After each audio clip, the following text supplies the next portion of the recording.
Hello, everyone. I wanted to give the preview for the England Sri Lanka match tomorrow.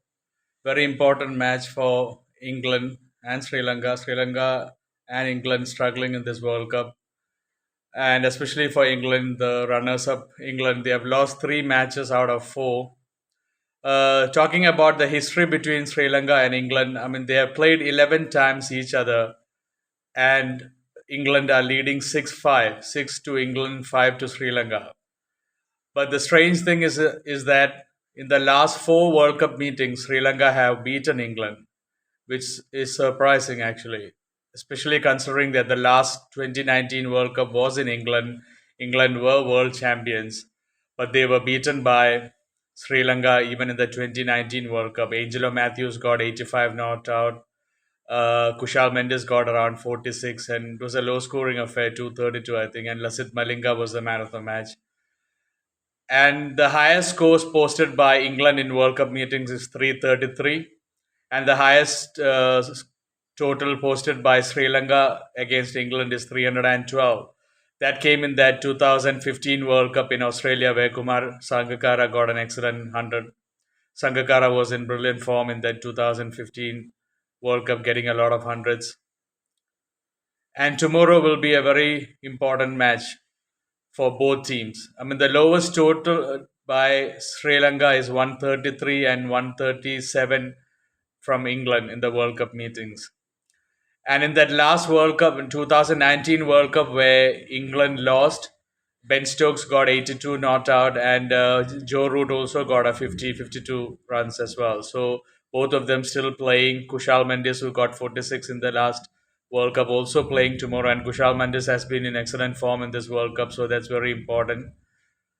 England will love to win tomorrow and get the 2 points and get up in the table. They are like second last now. Bangladesh have gone down now. England were at the bottom, but after South Africa lost, Bangladesh have gone to the bottom of the table. The tomorrow's match will be played at Chinnaswamy Stadium, Bangalore, where the grounds are relatively smaller. So I expect a lot of big shots tomorrow. I am actually backing England to win tomorrow. I mean, Sri Lanka have beaten them four times in a row now, the record says, but I still back England to win tomorrow. It's a desperate match for England. England have to win tomorrow. If England don't win tomorrow, they are literally out of the World Cup.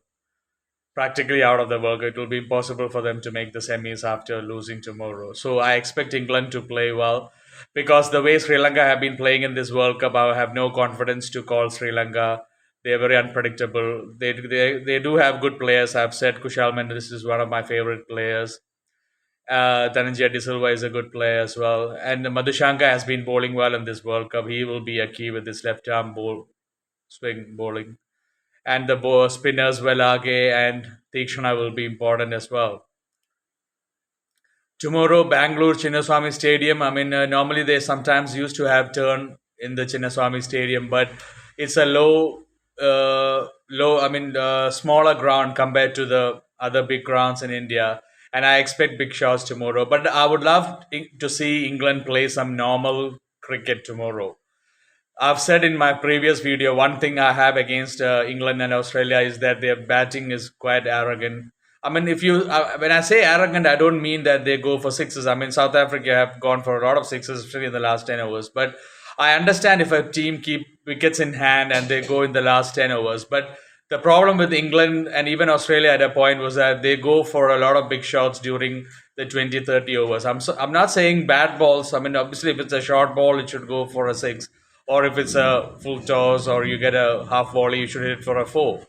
But taking unnecessary risk in the 20s, 30s over is not called for in cricket. I mean, I always say keep wickets in hand and go in the last 10 overs. Obviously, the one of the main factors that I've always said in batting, and when I say coach children, I always say is to rotate the strike. The minimum dot balls that you can give is a key factor in any match. But unfortunately, there are a lot of dot balls in matches. Obviously, when you open the batting, there will be a lot of dot balls, good balls that you leave that get beaten. But as many few dot balls as you can play should be an important aspect of any team. Instead of always going for big shots, I mean, if you take singles and twos, I mean, you can easily get actually 7, 8 runs in an over without hitting a four. You can take singles and twos. I'm not saying you shouldn't hit a four. Obviously, anytime there's a bad ball, you should hit it for a four. Even when I coach, I tell the children, I mean, even if it's the very first ball of a match, and if you get a half volley or if you get a full toss, I mean, hit it out of the ground or hit it for a four. But you have to respect the good balls. But that's unfortunately what England haven't been doing recently. They do not respect the good balls. And they go for crazy shots against good balls, and that's how they get LBW bowled. And that's not how cricket should be played. Maybe in T20s you can get away, but that's why I'm not a big fan of T20s. But 50 over World Cup, it's a longer version, and you have to bat with sense and you have to play normal cricket. So England, the big batsmen, I mean, hard-hitting English batsmen against the Sri Lankan spinners will be key tomorrow. But with small grounds, they can go for their shots, but they should keep wickets in hand. Like today, I mean, the Australia-Netherlands match is on. I mean, Australia were going so well initially, but they lost four wickets at a stage, and they were like 290 for six actually at a point from two wickets. They lost four wickets for nothing much runs, but at least they had wickets in hand in the last 13 overs and they could afford it. And then Maxwell played a blinder of an innings. I mean, he scored 100 of like 40 balls. I think he got 106 of 44 balls, and David Warner also getting 100. So keeping wickets is in hand is a very key thing, and Australia did that as well today. Like I was saying in one of the videos, in the last 10 overs, even if you lose a few wickets, it's fine because you still have a lot of wickets in hand, because that's what you are preparing for. So you can afford to lose those wickets, and that's what happened to Australia. Obviously, four wickets that fell cheaply. Obviously, you don't expect four wickets to fall, and Australia were in a spot of bother because they looked like they weren't going to capitalize on their great opening, not opening partnership, the first wicket partnership, and the great start they got. But thankfully, Maxwell played an absolute gem of an innings, and they got 399 runs. Anyway, coming back to the England Sri Lanka match, it will be important for England to keep wickets in hand and go hard in the last 10 overs, because in the last 10 overs, they have got all the batsmen to go for the runs. I mean, they've got big hitters. Obviously, Bairstow opens the batting, but Bairstow, Malan, Stokes, Butler, obviously, big player. Liam Livingston, I say, is a lottery, but Liam Livingston on his day can hit the big shots.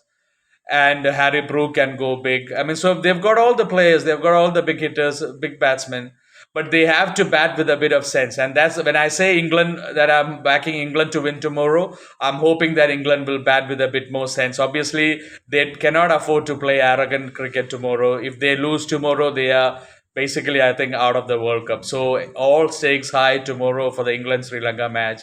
For Sri Lanka, obviously, Kushal Mendes is in good form.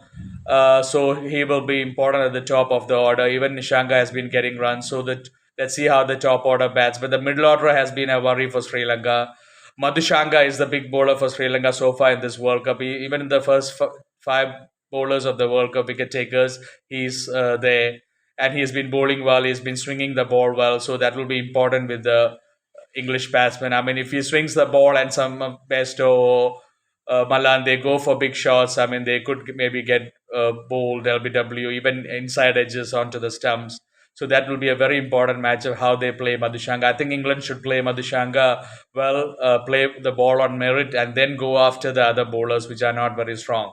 Obviously, Velage and Tikshana are the spinners. It's still yet to be seen how they go on their pitches. So England should play the ball on merit. But the fast bowlers, they should play Madhushanga carefully, and the rest of the fast bowlers, they can go after them, especially in the last 10, 12 overs. But England should keep wickets in hand for the last 10, 12 overs. Obviously, the toss will be key. We don't know who's going to bat first. I'm saying in the scenario where England will bat first. If they bat second, obviously England will probably like to chase as well. But even if they are chasing, it doesn't. I don't know how much of a score they will be chasing, but they should keep wickets in hand for the last 10 overs, even if they are chasing. Bowling wise, Topley looked very good against South Africa in the other match, even though he went for a bit runs. Tall lefty, very tall person, so he also can move the ball around. So he will be important. Adil Rashid will be important. He's always a great bowler for England with his googlies and his leg spin. Those two bowlers will be the key for England. Mark Wood, I don't know. I mean, if he just tries to bowl too fast, he might go for runs, but he's still good enough with sometimes with his bouncers.